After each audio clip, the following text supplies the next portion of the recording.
What if I told you that the First Amendment does have its limits, but those limits were developed away from our partisan politics?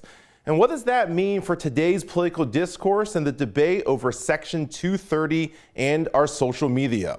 Dr. Adam Carrington, Associate Professor of Politics at Hillsdale College, joins us to talk about those issues and more. That's all coming up right here, right now. I'm Sam Chen, and this is Face the Issues.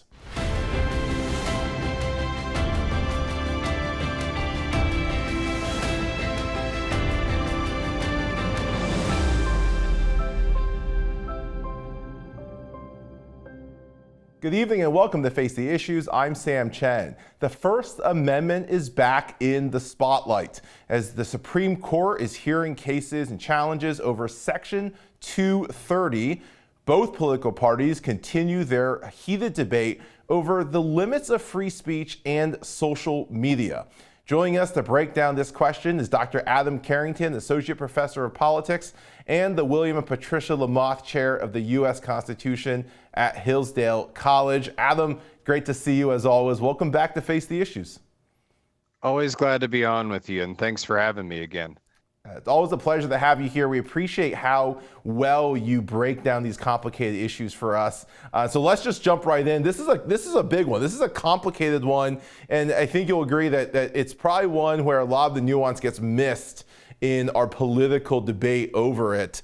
So let's just start from the top. Section 230, this heated debate we've heard about for years, it is part of the Telecommunications Act of 1996. And there are two key parts to it. The first part provides immunity for website platforms that publish third-party content, so things like Facebook or Twitter. And then the second part of it is a Good Samaritan protection that protects these platforms from civil liability for operators of interactive computer services in the good faith removal or moderation of third-party materials that are not constitutionally protected. And here we're looking at things like censorship or Twitter removing accounts and so forth. Two different sections to Section 230, two very contentious sections to this part of the Telecommunications Act. Can you help us break down what does all that mean? What do these two sections actually do? Right. A helpful example from Senator Ron Wyden, who's one of the ones that wrote this at the beginning back in the 1990s, is that it provides a sword and a shield for these platform providers. The first section you talked about is a shield that protects them from liability when they're hosting content on their, as a third-party content on their site. The other is a sword where they can step in and, as long as they're not violating constitutional principles, edit, remove accounts, remove posts, things like that. And the context for this was put in place in the mid-90s when the internet was first coming into being. And the worry was that a lot of the small internet companies that were just starting to host information and be a conduit for what we now take for granted, the internet being a place where lots of information, good or bad, is available, was still up and running. And there was some worries that the difficulty of monitoring everything that was already getting on the internet in the mid-90s might cause the internet itself to get squashed by people being sued for content that they themselves couldn't fully monitor, these third-party platforms. And so that's what this comes out of, is how do you have something that provides as much information, as much interaction as the internet does, and the platforms that do so? How do you protect those companies from being overwhelmed in having to watch over that information and being held liable for that information in a way that, a company like the New York Times, when it's merely publishing so many articles in a day, can do in a way that the internet can't. Yeah, and there's, again, we talked about how heated of a debate this is in our politics today. This is now at the Supreme Court, and the court has just heard the arguments for these two cases, Google v. Gonzalez and Twitter v. Tamna. And they're both dealing with the algorithms that these social media sites use. YouTube, which the parent company is Alphabet, which is Google, and Twitter both use algorithms to promote what viewers see, right? This is the infamous, the government is always listening. If you think about XYZ, it's going to show up in the ad for you. But your viewer history does affect what posts you see on social media. And this is all part of the algorithm. And these cases actually don't deal with political discourse. These cases deal with terrorist activity and potentially materials that are supporting or promoting terrorism. What is the Supreme Court looking at then in these two cases with regards to Section 230?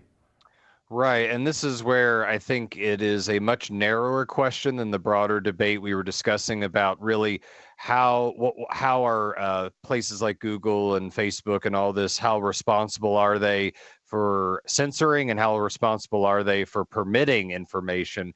Here, it's not whether you're taking an account down or not, or taking a post down or not. It is, or what are you even allowing on? It is, what are you promoting through, in particular, algorithms? And these are, as people who look at this stuff knows, very much automated. It's not a particular person watching what you're doing and then feeding you suggestions. It is done by these things that are beyond me as far as their technology. But what happened is, in the background, it was found, this goes back to the terrorist attacks that ISIS did in Paris back in 2015. Some people may remember that.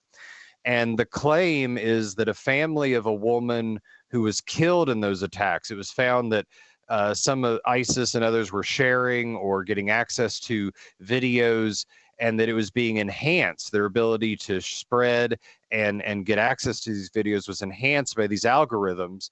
And these algorithms would just give you more of the information you had before.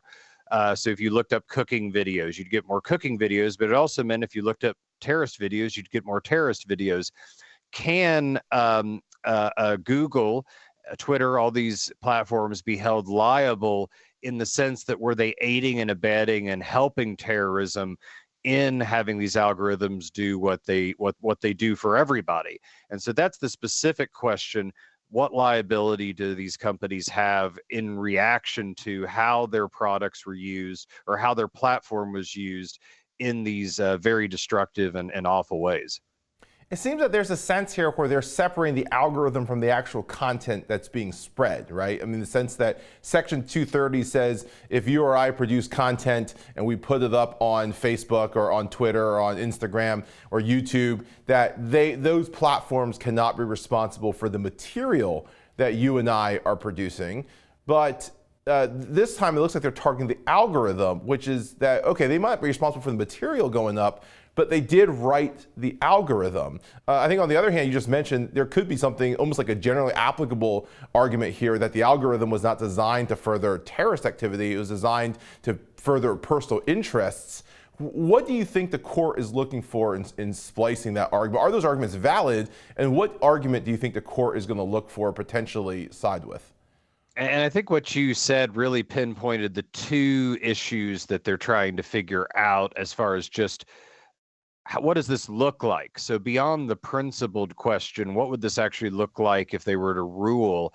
And one is the lawyers for the family who lost their family member. They were arguing for the line you said at the beginning, that there's a difference between you being responsible for content that a third party put up and you having your own setup system that might promote it.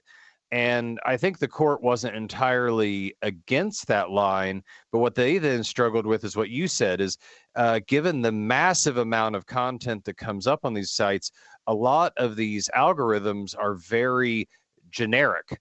And they're really just looking at what everyone does and giving them more what they already have. So to what degree could you hold Google and Twitter and these other platforms responsible for monitoring literally every way that their content, that their algorithms promote or don't promote? And the problem for the court was, how do you then separate out the algorithm that at the same time gives people cooking recipes versus ISIS videos? And are you setting up basically a line that's impossible to police, both for the platform and for the court? The court was very worried that if they can't draw a clear line on what this looks like or doesn't look like, is there just going to be lawsuits that cripple the internet and cripple the court because they're constantly trying to figure out where to draw this line and not able to do so clearly. So there's always practical questions here in addition to the principled ones. And the practical ones, I think, are as consequential in the court's mind as the principled ones. I want to go there quickly then with you. I mean, one of the questions that we look at here is that this case particularly may not have a huge impact on the First Amendment just in the terms of algorithms and things like that, but the overarching implications of what it does to Section 230 could have massive implications on the First Amendment. What has the Supreme Court's argument thus far? What has been the scope of the First Amendment for the court? I think the main thing is to look at first, what's the purpose of the First Amendment regarding how the courts talked about it. And the core of it is political speech. Mm-hmm. The idea that we need the free exchange of ideas because we are in a country that is based on consent of the governed, that does that that expresses that through lawmaking, that is done that where the representatives are put there by elections, and therefore we need the robust exchange of ideas, not just in our campaigns, but through artistic expression, through social ideas, through religious beliefs. This is all part of this broader way of communicating how we should live together. And the court has therefore given very high protection for speech that expresses ideas, broadly understood, versus commercial speech. There's actually lower views for advertising. But this core idea of the robust exchange of ideas is where it's really been, and the exceptions have really proven the rule. So there are exceptions, and maybe we can talk about this at some point, for obscenity or what's called fighting words or lewdness or libel. But those are, again, exceptions that prove the rule that tend to be very hard to prove because they want to err on the side of the robust exchange of ideas. Yeah. I do want to go to that. We're going to cut the break first, but when we come back, we're continuing that conversation. Again, my guest is Dr. Adam Carrington. Don't go away. We'll be right back. Face the Issues is produced and recorded in the studios of Lighthouse TV. Positively different.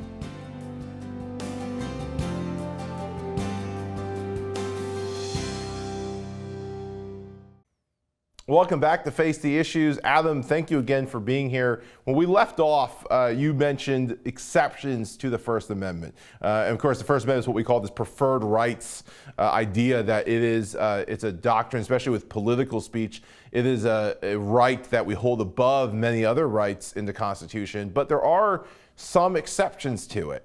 And you had listed off a few. And in Section 230, the second part of it, it discusses the notion that these groups do get to essentially remove speech that they believe is not protected by the First Amendment.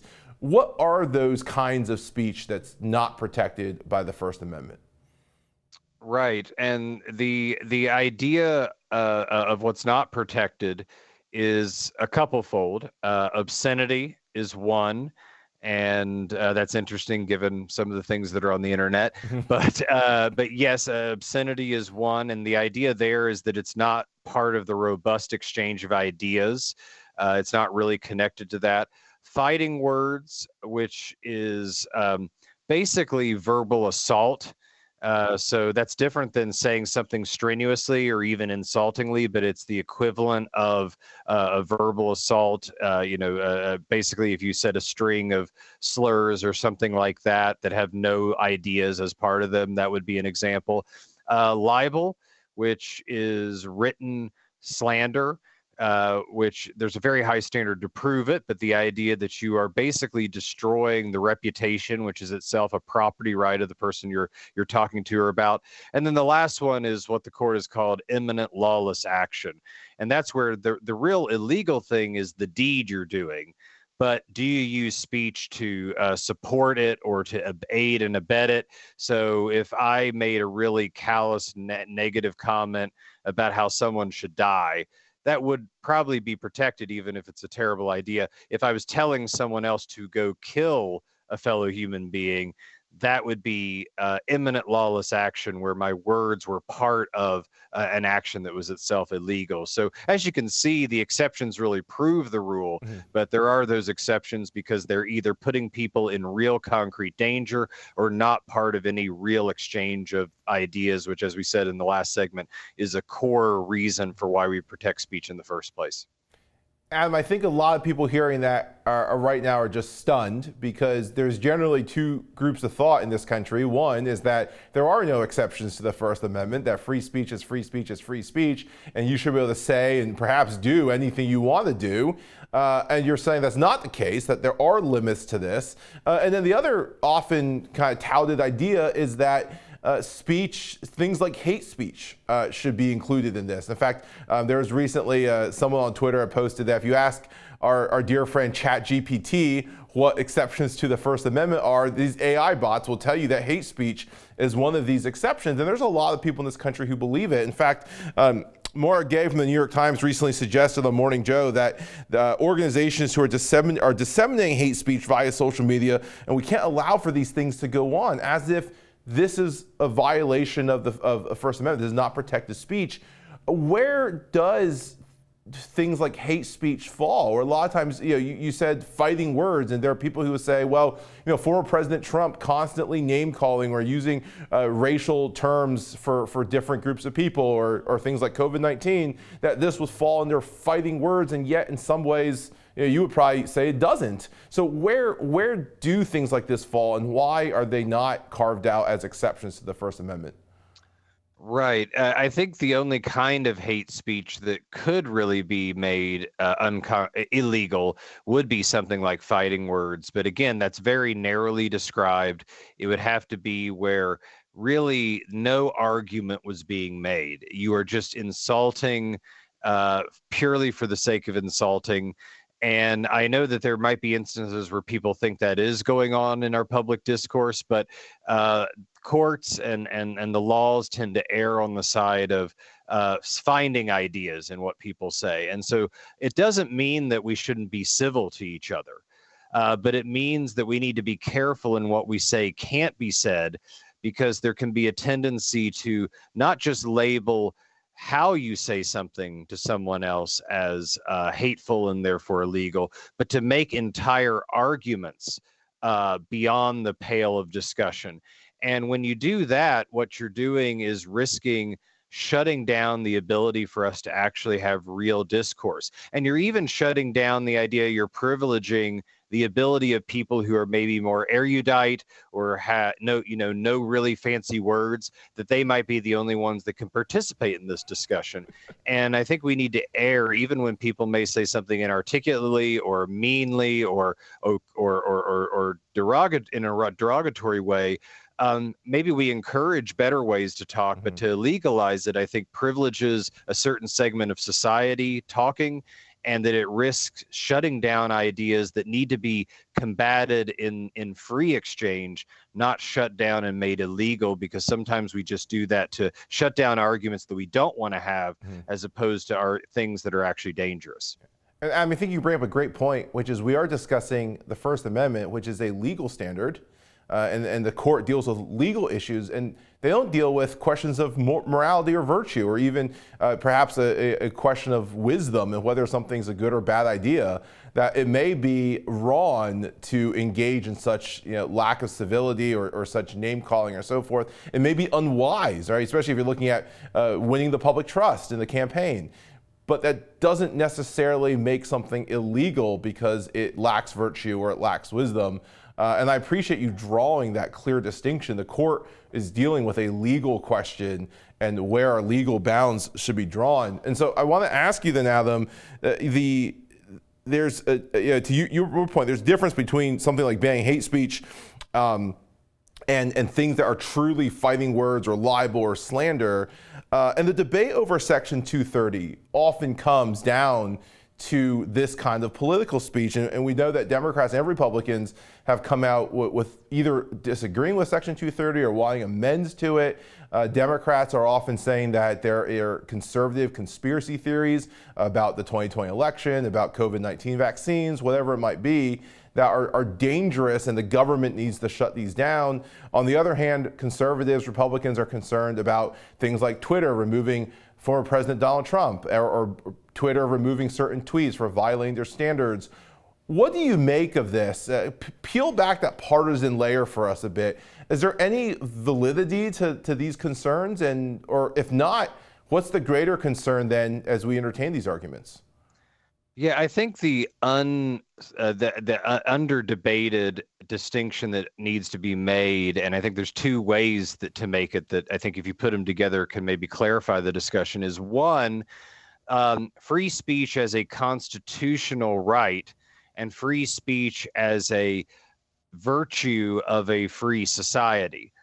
And what's the line between those two? It's the public-private line.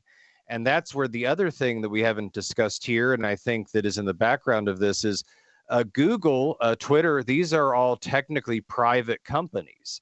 And therefore, very technically, they are not subject to the First Amendment, and it might even violate their First Amendment rights to tell them what speech to have and not have within, except for very narrow limits. On the other hand, they are so big. Google, Twitter, all these companies are so big and so dominant.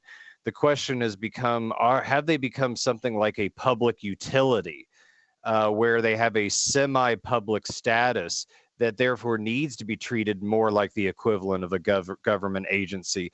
And if that's the case, and there are people on both sides, left and right, making that argument, then the First Amendment legal question becomes more important, as opposed to just the free speech element as a part of society. What do we do about these non-governmental entities that are so big and powerful in our society?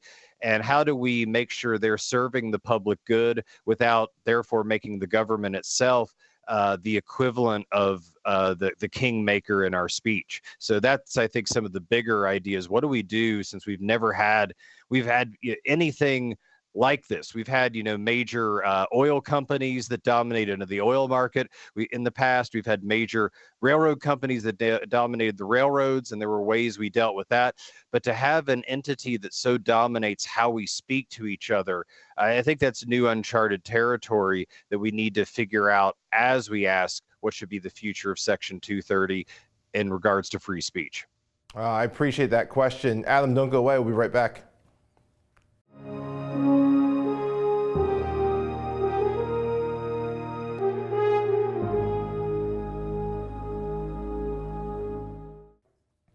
Welcome back to Face the Issues. Adam, I want to ask you, where you left off, you talked about the questions that we should be asking, and you drew this distinction between what we're doing legally here and in public and versus questions of virtue and morality and what we do in our private lives. If legal prohibitions run this risk and maybe aren't always the answer, what do you recommend as the solution? What do you tell your students when it comes to speech and regarding how they behave in public and in political discourse? I think the two things I focus on are innovation and self-government. And the innovation part being, be willing to be the change that might need to happen, not wait for it to happen somewhere else or by someone else. So, Google dominates now. That doesn't mean they have to in the future. It doesn't mean competition couldn't come in and change things. The other, though, is self-government. And this is where I think education really matters, where I think people need to understand what is good, just, and right, not merely what is legal, and order their lives in that way. And I think that's where education is so important. And it's so important in our own republic, where a lot of our freedom is not based on the idea that there's no good, but the idea that we are responsible ourselves and in our private communities for realizing that good. And so I think those are the kind of things that I try to encourage in my students, and I think is sometimes an underplayed part of education. We're not just about in our classrooms producing future workers that are going to be economic outputs. We're trying to help cultivate human beings and citizens, and how you react to these kind of questions and situations, I think, shows, have you been educated and trained to be a neighbor and a voter and those things, not just a potential worker. Yeah, I couldn't agree more. I think that's why you teach, that's why I teach, that's why we do things like this. And I'm speaking of that, and speaking of the idea of valuing the humanity in our neighbors, perhaps more than we value the business or winning and losing. Our viewers know, a year ago, you began this long journey in battle with cancer. You joined us over the summer last season, and you were looking good, and you said, you had gone through your treatments. We're almost a year out, I think. How are you doing now? Doing very well. I have a 1-year checkup coming up very, very, very soon, and we'll see how that's going. But so far, all things are go. I'm teaching full time, which I desperately missed while I was gone. Getting to spend time with family, getting to spend time at church. So I am very, very blessed and very, very thankful that I can continue the work I do and to be a partner with you all in shows like this as part of the greater effort. I wouldn't want to be doing anything else, and I definitely try not to take for granted, because it certainly was not always a sure thing that I could be here having this conversation with you here in 2023. Yeah, we love that you're back. We love that. You look good. We're praying for that 1-year checkup. And Adam, it's always a pleasure. I really appreciate the work you do. I appreciate you coming here time and again and just helping us unpack some of these super complex questions. So thank you so much, and be well. Thank you very much, and please keep up the good work that you all do here. Really, I think we're all part of a similar effort, and let's keep educating, learning, and trying to learn how to do this thing that is America together. I couldn't agree more. Again, my thanks to Dr. Adam Carrington of Hillsdale College, and of course my thanks to each of you for joining us tonight. We hope you'll tune in again next week, same place, same time. Till then, my name is Sam Chen. On behalf of all of us here at Face the Issues, thank you and good night.